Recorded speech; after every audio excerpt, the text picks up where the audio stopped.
It's time to fasten your seatbelt and rev up that engine. It's time to go on Pit Row. On Pit Row is your weekly look inside the world of NASCAR. Now live, here's the pit crew, Steve Ronkowitz and Charlie Turner. Oops, sorry, I missed him there. There we go. Boogity! Let's go on Pit Row, boys. Anybody recognize that old school Kevin Harvick when he was driving that 22 car for RCR or whatever? It wasn't 22 then. It was 29, wasn't it? 29, yeah, 29 car. Yeah. So we still have Kevin in the Shell livery in honor of Kevin Harvick's win at the Bank of America 500 on Saturday night at Charlotte Motor Speedway. Hey guys, I'm Charlie Turner. That's Steve Ronkowitz down there. Say hi, Steve. Hi, Steve. And Dan Beaver down in lovely Central Texas. Dan, how are you? I'm doing great, and you got it right. You didn't put me in West Texas this time. I'm getting better. Getting better. And Beth Ann may join us here shortly. Who knows? She's out there somewhere in the ether. Anyway, welcome everybody. Thanks for joining us this week as we hang out and talk a little bit about NASCAR. There's lots to talk about. I don't know if we'll certainly talk about the race on Saturday night, won by Kevin Harvick. As I said earlier, we're going to talk about what happened after the race or at the end of the race and then after the race. That's probably been a bigger story this week than the actual 8 race results. And then we're going to talk about the pending doom of Talladega, which is coming up this weekend. We'll talk about that not just in a fantasy aspect as we normally do on the race that's coming up, and Dan covers that really well. We're going to talk about how we think it's going to affect the way these guys think about going into this thing, because this Chase deal is totally screwed up. What do you all think about this? Is this good? We got to this point now. We got through 5 races that are kind of normal races, and we've got a couple of guys that are qualified to go to move to the next round. Kevin Harvick, Joey Logano, and everybody else is kind of up in the air now. Well, it'll make for interesting bedfellows, that's for sure. Because, sorry, Dan, didn't mean to step on you, but one of the things that will be interesting is, especially after the feuds this last week, and going to Talladega where you have to have friends to be able to pass, at least you have had to in the past. It'll be interesting to see how those feuds from this past week will play out and whether or not the feuds will be short-lived or long-lived. Yeah, I think it had the chance to be a much bigger wild card than it might be now, with Earnhardt, Johnson, and Keselowski all having relatively bad finishes at Charlotte. Now, really, their only way to get there is either to expect one of the vulnerable drivers other than Kane, Kenseth, to wreck in the first big one, if they're an early big one. So if they retire out of like 37th or further back, otherwise they have no real chance at gaining any points. And I think that's the thing that caused Keselowski to lose his mind, is in that last lap he lost 11 points. It was going to be a lot easier to try to catch Kane and Kenseth in the points standings up until that final restart. And as each car went by, he was counting the points off. Click, click, click, click, click. And his chances of advancing went from having 2 chances to having 1 chance, and that 1 chance being a win. And nobody can predict a win at Talladega. Do either of you guys think that Keselowski was targeting Kenseth to take him out because of the points? I don't know if he's that smart or that dumb or that calculating, or if Paul Wolfe is any of those above. I suppose it's a possibility, but I just don't see these guys thinking that far ahead. Maybe I'm not giving them enough credit, but I don't see them being that bright, I guess. I would say he certainly knew who he was racing against, and the fact that those guys were able to keep up with him in passing probably increased the frustration level. But a flat-out calculated, if I take this guy out, he's going to lose X number of points, no, I doubt that was going through his mind. But once he and Kenseth ran into each other on the one restart, I'm sure that at that point he's thinking, this is one of those guys that I'm racing for points, and I'm racing for that 8th position in the standings, and I'm certainly not going to take it from him. Yeah, that's what I think. I think it's more a case of Kenseth thinking that maybe that's what he was doing. And maybe that's what Keselowski was doing. He's behind me. The only way he's going to catch me is if he wrecks me. So he tried to wreck me. So I'm going to go kick his ass, which is pretty much what he tried to do. But I think Kenseth might have been more upset by the fact that he had all his safety equipment off, wasn't expecting to get rammed into, and that scared him and shook him. Yeah. Because if you look at his interview afterwards, he doesn't seem mad so much as he seems shaken, scared. And if you're sitting at a light with a seatbelt off, and someone comes running into you at whatever the speed was, it probably wasn't 50, but 30, 40 miles an hour, someone ramming you from behind, and you don't have a seatbelt on, that's scary. I would imagine. I'd never drive without my seatbelt, but I think he's scared and pissed. The question I had about that, and he made quite the statement. It was at 50 miles an hour. It wasn't about 50 miles an hour. It wasn't somewhere near 50 miles an hour. It was he hit me at 50 miles an hour, and I have a hard time believing that he would be going 50 miles an hour down pit road after a race. That seems a little much to me. And so exaggeration being what it is, But point taken, Dan, is whether you get hit at 20 miles an hour, 30 miles an hour, or 50 miles an hour, if you're not expecting it and you're not prepared for it, it'll give you a chance to get moved around, which you really don't want to do. Mm-hmm. Yeah, expect a rule that you can't take your seatbelts off, your Hans device off until you're in the garage. So that'll be the next thing to come down. And what about Hamlin? I mean, Hamlin just this race. There was a lot of pent-up stress at the end of this race. I guess that's all I can say. You got Hamlin going nuts trying to get to Keselowski. You got Tony Stewart trying to play Batman and fix everybody's problems, which was that was a mistake on Tony's part, given what's been going on the last year. I mean, did you see?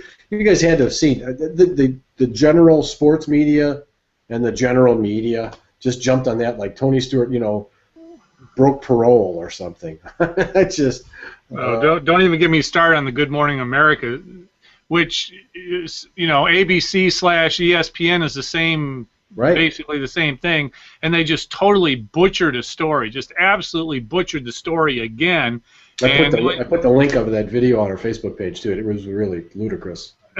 It's just amazing. I mean, we've talked about this for how many years? 20 years, about the fact that mainstream sports media, mainstream media has absolutely no freaking clue what they're talking about when it comes to racing. And this was just, again, Robin Roberts must be in hiding. I can't imagine that she's happy about her face being on the beginning of that story. It was just the most god-awful thing I've ever seen in my life. Yeah, I haven't seen it, so I can't comment on that. But it was not a good time for Tony Stewart to lose his temper. It will do him no good, that's for sure. Right. And he doesn't have criminal charges, and nobody. And I'm not changing my opinion about what may or may not have happened in New York, but there is a civil suit still floating around out there, and I think he just added a 0 to the number that they're going to ask for. Yeah, he did. By doing. Yeah. Yeah, he absolutely did. So anyway, very, very interesting race. I have not seen. I did put up we need to talk about our Shell comment of the week here. I think it's probably a good time to do that. On Facebook, on our Facebook page, on Pit Row, I did put up a question to kind of spur some comments. And the gist of the question was, how do you feel about how big a wild card is Talladega now with the chase format as it is, and do you like it? And there's been several comments. People seem to like it, from what I've seen. The majority of those comments that it's a good thing, that they like this throw it up in the air and see what sticks kind of thing. I don't know. There's Beth Ann. Hey Beth, how are you? Okay. All right, we can hear you. We can see you. Everything's good. Our connection today is, knock on wood, it's pretty good. We're talking about the wild card aspect of this race coming up in Talladega, the fact that we put that up as our Fast Lap question this week, what people think about that. How do you feel about it? I mean, is this turn this into too much? I've got an article, a blog post that'll go up tonight on the Bench Racing blog about the clown mouth aspect of Talladega this week. The fact, it's kind of like the clown mouth hole at putt-putt, where you've got to hit it past the spinning thing to get through. And right now, squarely in the middle of the clown mouth are Jimmy Johnson, Dale Earnhardt Jr., and Brad Keselowski. Is that a good thing? I mean, I don't think it is. I think we should have a regular race this week. But no, I'm not really in. I don't think the Talladega thing is such a good thing for the chase, but I think we could do without this race. It's just too wild and unpredictable. So. Yeah. And you guys all know my opinion about Talladega. You didn't like Talladega before. I didn't like Talladega before. I don't think Talladega should be a paying race, period. But to be fair, now I think we've really got 6 drivers vying for 5 positions. So it's less of a wild card because Johnson, Kenseth, and Keselowski struggled last week than it would be if they had done well. And you've got Kyle Busch. In order for him to fall out, it's going to need to be one of those 3 drivers winning, and he's going to have to finish 37th or so. He's relatively safe. You get all the way down to Hamlin, who's got a 17-point advantage over 9th place in the point and a 36-point advantage over Keselowski, and really, as far as he can fall back is 9th. And that's the same. The same is really true for Gordon, Kane, etc. They're not going to fall back all the way. It's not going to completely invert like it did before. So it's less of a wild card than it could have been, and I think that's going to be one of the saving graces of this race. It's going to come down to whoever can make the best repairs if multiple chasers get involved in the crash. But Keselowski, Johnson, Earnhardt, they have to win. They're not going to finish 37, 38 points ahead of some of those other guys, or even 27 points for Johnson and Earnhardt. What do you think is a better strategy for those 3 guys, to stay near each other or to stay as far away from each other as you possibly can? I think that's the interesting scenario. Yeah, try not to be in the same pack so you all get wrecked in the same one. But we've seen crashes at Talladega that have been 25, 30 cars. Mm-hmm. If you're in the pack, you're in the same pack as the other guys. I expect someone like Jeff Gordon, Carl Edwards, Denny Hamlin to fall back for 2/3 of the race and see if a big one happens that affects one of the other guys. Because if Johnson, Keselowski, Kenseth, Kane, those guys get involved in the first big one and there's more than one, those other guys are probably safe. So wait for the math to sort itself out and race in the final third quarter of the race. But the other guys, I think they have to race at the front. They've got to try to win. They can't do anything but try to get whatever bonus points there are for leading laps and do everything they can. But yeah, that's an interesting thing. If it develops 2 or 3 packs, I could see one of those guys dropping out of the lead pack to go race in the second pack just so they're not with their principal rivals. Yeah, you just don't know what's going to happen, and I think it's going to be really interesting. Well, kind of interesting to see how the teams play this too, because you 2 of the cars that we're talking about that are trying to get in there are teammates. You got Dale Earnhardt Jr. and Jimmy Johnson. I don't know that Rick Hendrick would have a preference as to which one would win the race or not there. I think he probably would toss it up and take either one. Mm-hmm. And then you've got Keselowski, who's just pissed off half the field Saturday night, and he's going to have people that are just going to drop him when he gets in line. I think it's going to be kind of fascinating. I don't know how it's going to turn out. Probably none of those guys will make it, is my thinking. I think none of them will make it into the next round of the chase, but it will be interesting to see how they play it. I think Keselowski, what he ought to do is find some quick sponsorship from A&W root beer stores and paint his car up to look like David Reagan, so that when he comes up near somebody, they won't know that it's him. Or well, just at the last. Go ahead. The way they've been changing paint schemes, I don't think anybody knows who anybody is anyway.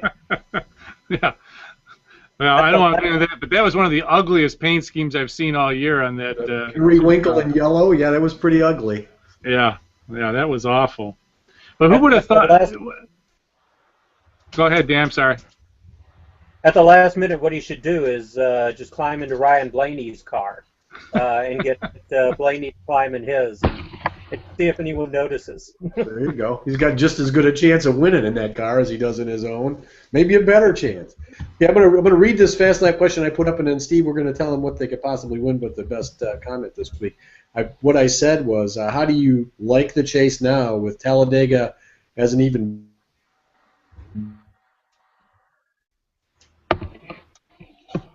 Well, you can, of course, submit your Shell Saver Card comment of the day and take home a $50 Shell gift card. Also, anytime Joey Logano, driver that 22 Shell Pennzoil Ford Fusion, wins a 2014 points race, Shell Saver Card holders save 22 cents per gallon on any grade of Shell nitrogen-rich gasoline or Shell diesel just by using that Shell Saver Card on the Wednesday or Wednesday, if you prefer, after the race. Up to 25 gallons is valid for, and you can visit shell.us/Wednesday for all the details.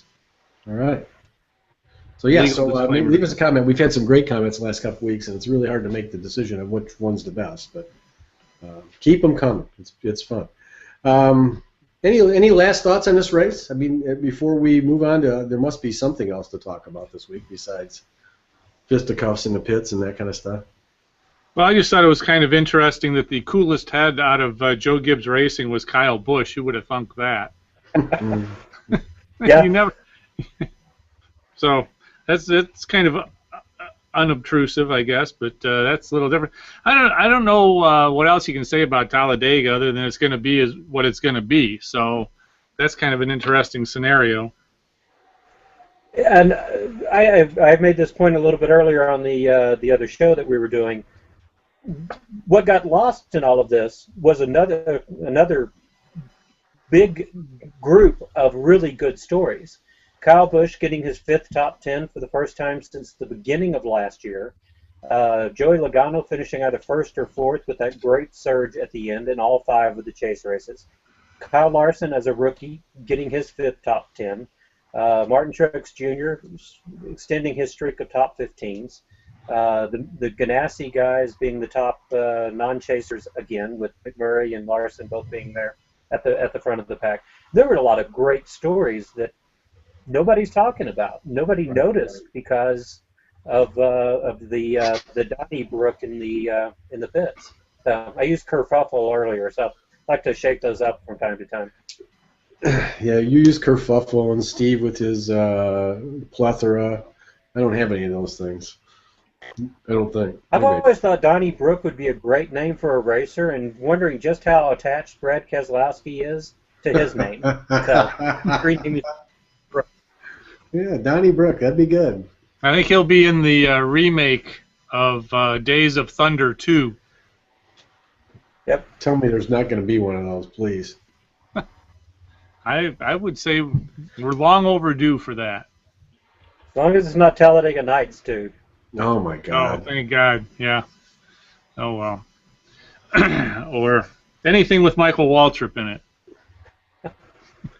Yeah, we haven't. Is there a Michael Waltrip update this week? Did he move on, or is he still in, or is he out? He is still in because there was no elimination round this week due to the fact that they changed partners. However, the update is that out of a possible 40 points that Michael could have gotten, he got 20 points for his disco dance this week, and I was really upset because while I watched it, he stole at least 3 of my signature moves. Did he? I didn't know you had any signature disco moves. Beth Ann, do I not have a signature move? Does he? Yeah, nobody wants to know about those. There's got to be some. There's got to be some video of that around somewhere. We might have to play that next week. But the real question is, will Michael Waltrip get someone to trip intentionally in the next round? So that Well, he's going to need somebody to trip. Either that or the NASCAR voting public has to be extremely high tolerance level to vote him to continue because he's worse than awful. Have you guys all seen the bikini ad?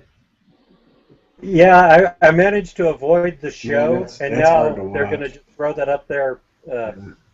My eyes. He has no shame. None whatsoever. But oh well. If I had his money. If I had his money, I'd be doing this show in a thong, so. There's an image for you guys. Thank God Dan, you don't have his money. Dan, just so you know, no, you wouldn't. You can cancel me from that side, you're saying? All right, so enough of this silliness. Should we get on to the fan? We actually have fantasy tips this week for Talladega, which is going to be really interesting. Steve, Beth, and I are just going to sit back and watch Dan squirm as he tries to make this make sense for those who have their fantasy racing team and livelihood on the line this week as they go to Talladega and the big wreck fest. It doesn't take Dan 7 minutes to say, I don't know who the hell will win. That's what you need right there. Of course, so there's no way to predict Talladega. At its best, last year we had this race went caution-free. You still had a complete mix of favorites and dark horses in the top 10. This week, the preview at Yahoo, it's already up. Got it done a little bit early because we had that extra day with the Saturday night race. And I give you a quarter in the preview, so you can take the page, flip it, and if it comes face side up, you know to start one driver. If it comes face side down, start the other. There really is no way to predict it. About the best thing you can do is try to find drivers who usually stay out of trouble. Drivers who have good average running positions, and I tell you who those are. Drivers who have the most laps inside the top 10, and I tell you who those are. But Jimmy Johnson, I think, has had an average running position, one of the 5 best average running positions in his last 3 starts. 1 good finish, 1 mediocre finish, and 1 bad finish. So the strategy is don't pick anybody that is a more predictably good value on another track later in the year. If anybody starts Larson and Dillon, they're crazy. They might get a top 5. They might win, but they're just as likely to crash as they are to win. And it's not worth the lost opportunity later in the season. In Group A, that's been so crazy all year. It's been pretty well balanced. Gordon and Harvick have kind of run away with it to some degree, but you've had quite a few other drivers. And down in B, you've had Keselowski and Logano running away with it. So you've got some drivers that you know you're not going to start because you know they're going to be good on other track types. So you're not going to start Gordon or Harvick in Group A. Kyle Busch is who I actually have ranked number 1 this week.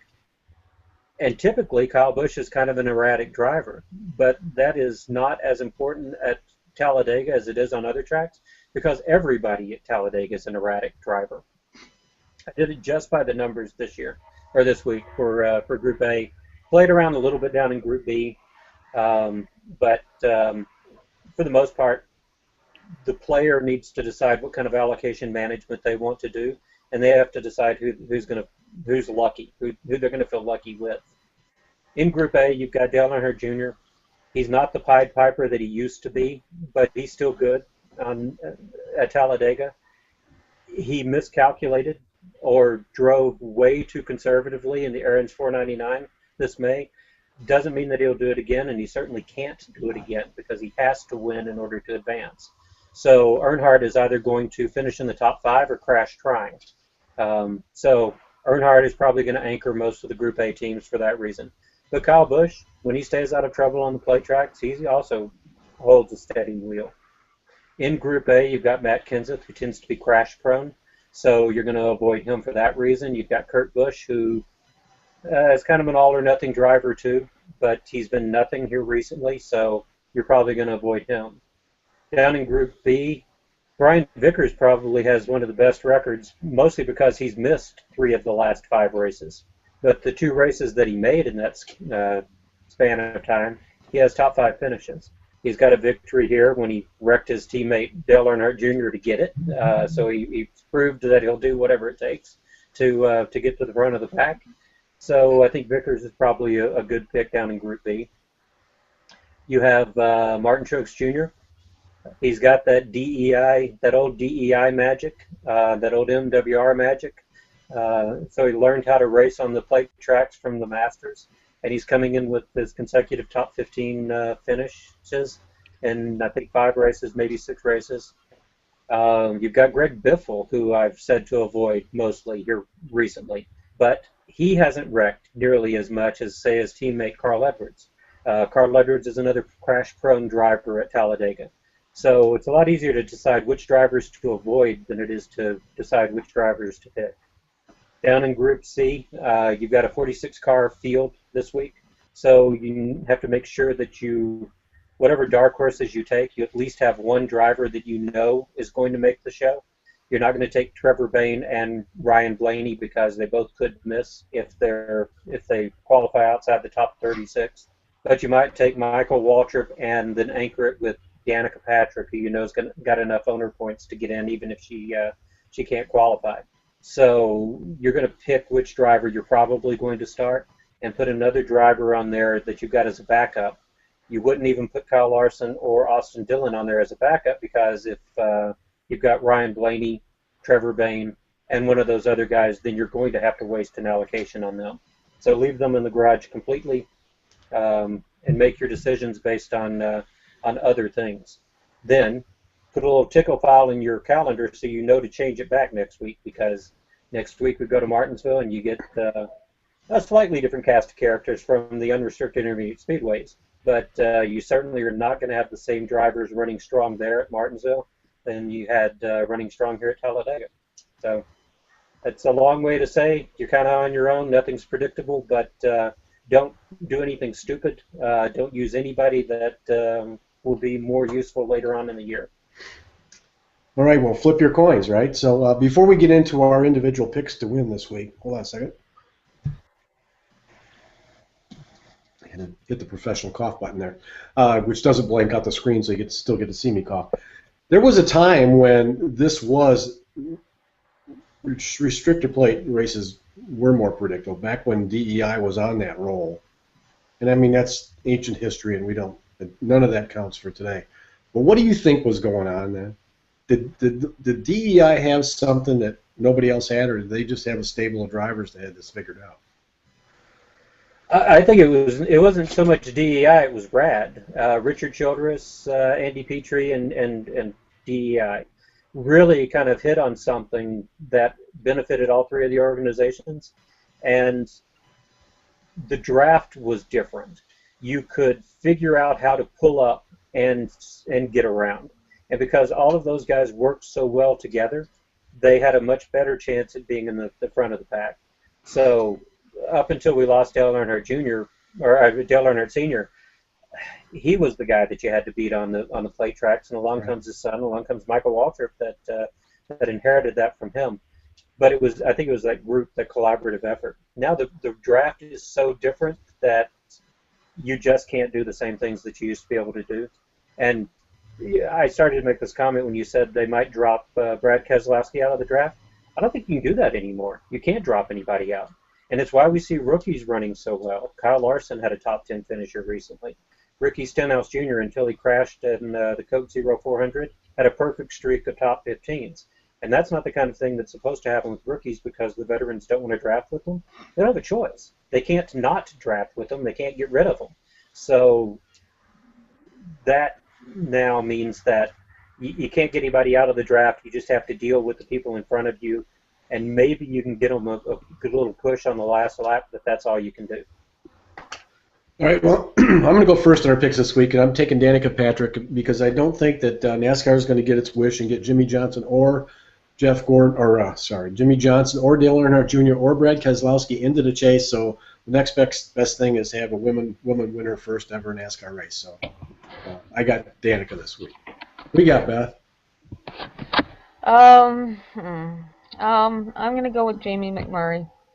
That was my other pick. Dan? Where's your polling? Just flip it. I'm going with Kyle Busch. I think Kyle Busch will get the victory this week. Kyle Busch. All right, Steve, you're the cleanup hitter. All right. I can go one of 2 ways with this. I'll go with Brad Keselowski. What was your other way, just out of curiosity? The other way was David Gilliland, because who the hell knows? right. So I figure Brad's going to get out front, and he's going to have 42 angry people chasing him, and his theory will be stay just ahead of the barking dogs. Well, you got it last week. You had Harvick last week, so. Yeah, I'm on a roll. Yep, there you go. Okay, that's it for this week. We're going to be back next week to talk about the results of this chaos on Sunday, and it should be fun to watch. Again, thanks to my partners, Dan Beaver in Central Texas. Dan, thank you. Follow Dan on Twitter at Fantasy Race. Read his fantasy articles at yahoosports.com and rotoworld.com. Beth Ann down in Bowling Green. Hey, Beth, hang in there, kiddo. We'll talk to you soon. Steve-O, out in the City of Trees, Sylvania, Ohio. You're going to take Norm Waymer's job? I don't think will be a job to be had. From what I understand. There's always that possibility. Yeah. Follow Steve on Twitter at Venture Racing, Beth Ann at My Metro Toledo, me on Pit Row. We'll see you next week when we come back and talk about the results of Talladega and who moves up into the, what is it? The Eliminator round. Eliminator 8. The Eliminator 8 in the chase. So talk to y'all next week. Thanks. Enjoy the racing this weekend, and we'll see you later.